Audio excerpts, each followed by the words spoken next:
माननीय अध्यक्ष महोदय, एका पिढीकडून दुसऱ्या पिढीकडे जाणारा हा आजार आहे.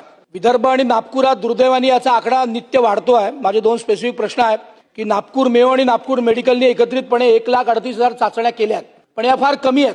या चाचण्या आपण अधिक वेगाने वाढवणार आहोत का? नंबर 1. नंबर 2, याच्याकरता आपण एक आरोग्य संस्था तयार केली होती. ती संस्था सुरू आहे का बंद आहे? कोणाला याचं काम दिलं आपण? नागपूर महानगरपालिकेने पण एक याचं रुग्णालय सुरू केलं होतं. त्यात मशीन्स आल्या होत्या. त्याचं पुढे काय झालं याची माहिती आपल्याकडे असेल तर ती द्यावी. तिसरा प्रश्न की थॅलेसेमिया रुग्णांना आवश्यक औषधं, रक्त, त्यांची नित्य नियमाने तपासणी, आपण याच्याकरता कुठली उपाययोजना, कुठली एसओपी तयार करणार आहोत का? आणि ती असेल तर याच्यात विदर्भात आपण विशेष लक्ष देणार आहोत का?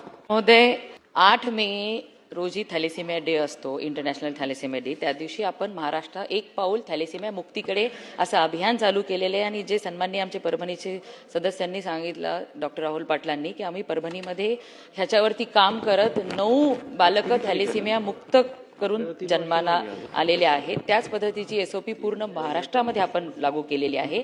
जास्तीत जास्त ह्याबद्दल जनजागृती झाली पाहिजे, कारण की जे मायनर्स असतात, पती पत्नी, ते मेजर झाल्यानंतर हा थॅलेसेमिया होतो. आणि मग जनजागृती करून योग्य वेळेत ब्लड टेस्ट करून ह्या थॅलेसेमिया पेशंट जन्मालाच येऊ नये अशा पद्धतीची प्रक्रिया चालू आहे. त्याच्यासाठी सर्व यंत्रणा आपण या ठिकाणी सज्ज केलेली आहे.